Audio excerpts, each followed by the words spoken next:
When you're blind, like me, and you've got someone leading you, this is pretty much the last thing you want to hear them say. At this moment, I was thinking to myself, why am I doing this? And I don't mean just the thing I was doing right then. I meant surfing in general, YouTube, everything. Why was I doing anything that was putting my life in jeopardy? I basically just wanted to go back home to this little box right here where I could safely read copy for the rest of my life. Speaking of which, that's how this day started. First thing I've got to do is read copy before I head out in the water. There's a lot of stuff that happens on the weekends, and I got to read promos for it. Now, I know a lot of people that watch my stuff think that I surf all day, every day, and that's my life. But my life is voiceovers, and I have to do it all the time. I'm on call constantly. And before I go anywhere, I have to check in with one of my many producers, and I have to do it quietly so I don't wake up Banana in the morning. I'm taking off in a few, period. Everything quiet so far, question mark. And only after I get the all clear can I finally leave my booth and go do some surfing. So far, so good. We'll definitely have him script by 3 p. So now that I've been told I had at least a few hours of not reading copy, I got together with, on this day, Brooks and Banana, and we went to go look for some surf, even though there were some questionable conditions going on. There was a severe weather warning this morning, threat to life and property. I won't be able to swim down there. I just saw like a wave practically touch that house. The tide was so high, and the waves were actually coming up onto the street at this spot, so much so that Banana wasn't even going to be able to film here. What do you think, Banana? I think there's no way I can film with waves crashing over my camera. Yeah. So we piled back into Brooks's car and started driving around for a while until we found a spot that looked like we could surf it, although technically I don't know if we were supposed to be there, judging by all the little obstacles in the way. This way? Yep. And then keep that more. What's up? Oh, is there? Oh, sorry, dropped it. Okay. And then once you're beyond that, it's fine. It's pretty safe. It just goes downhill. Okay. What was I ducking under? A rope. Oh. But this is where the major problems began. Watch, or more importantly, listen, and see if you can figure out where the real problem was. So are there a lot of people up Banana or no? No, not where we're going. Yeah? It tends to be like a rock wall. Oh, yeah, a lot of rocks.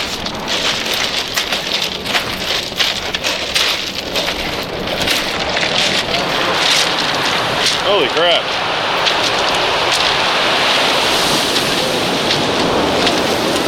Oh! Wow.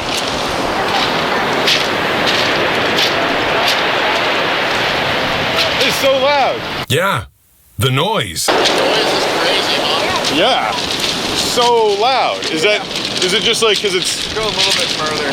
moving like 1,000 rocks around? Yeah, it's just going up and down.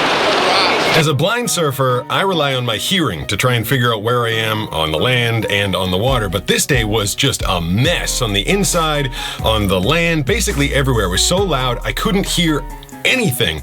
It was super disconcerting, so I was gonna have to do this paddle out blind and deaf. Wow, that was so noisy. Let's wait 1 second. Let's wait 1 second here. There's kind of a set coming out. By the shore break.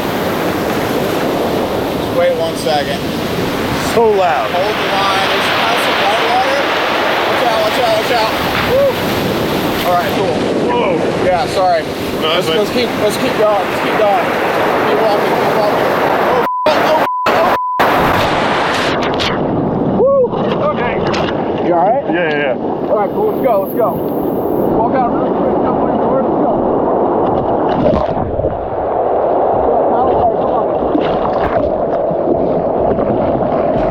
Now, right now, I'm out of my mind scared. You'd think that since I've done this thousands of times before, I would have had some level of calm, but I didn't because, like I said, blind and deaf. I had no idea where I was. I could hear Brooks most of the time. I could hear him sometimes telling me when a wave was coming.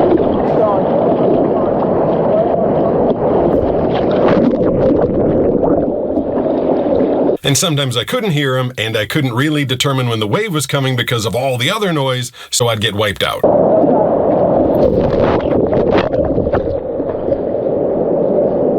After having that happen to me a bunch of times, and I knew I was getting spun around in circles, I can usually keep my bearings, know which way is out, which way is back to shore, but I gotten spun, tumbled, and just spit out so many different directions. I had no idea which way I was facing, where I was, what was going on. Couldn't hear Brooks.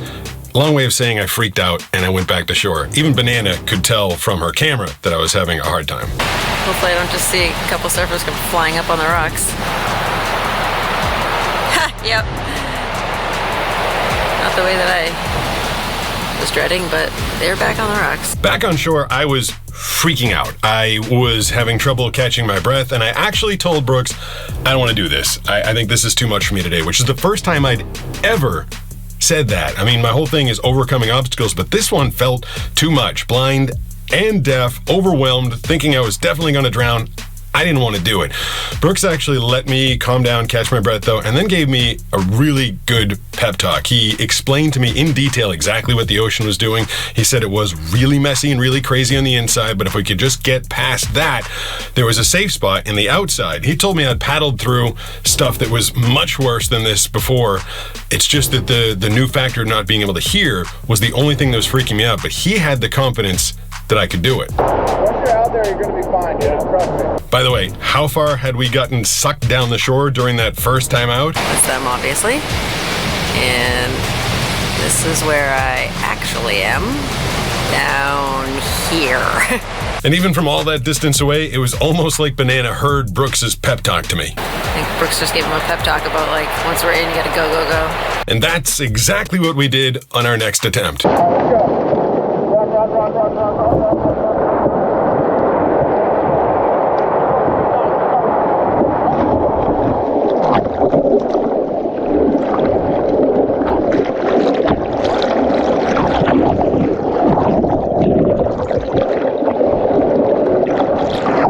Now I'm paddling, freaking out, still can't really even catch my breath. I can feel my heart going ta-tum, ta-tum, ta-tum against my surfboard. And Brooks is calling out encouragement. I can hear the words kinda. I know he's kinda urging me on, but I don't know exactly what he's saying.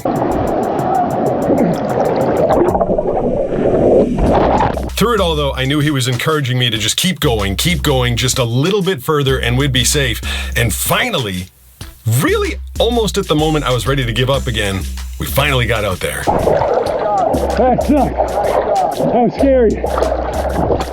Get petrified. Brooks gave me a couple minutes to settle down, calm down, get my breath, and just relax once we finally got to the outside. And then I was able to reflect a little bit on the craziness we just experienced. That was definitely one of the hardest things I've ever done. Meant like physically, I don't know. It wasn't the most challenging physically, but that was a lot like in my head. The whole time watching this, poor Banana, my fiance, back on shore, I'm not sure if she knew exactly how freaked out I was, but she knows me really well, and watching from a distance also had to be scary for her. This looks bad. Pete's getting thrown. But at the end of the day, once the surfing was over and I was safe, I was able to actually be thankful that I was with a really good friend who knew me really well, knew my limits and knew my abilities, and was able to take that information that he had about me and help me to push myself through another obstacle that this time, I feel like for the first time, I didn't even think that I'd be able to overcome. It was an interesting day. Yeah. Thanks for hanging in there, dude. Yeah, I'm glad I did it. No, I appreciate you pushing me. Yeah. I knew you could do it.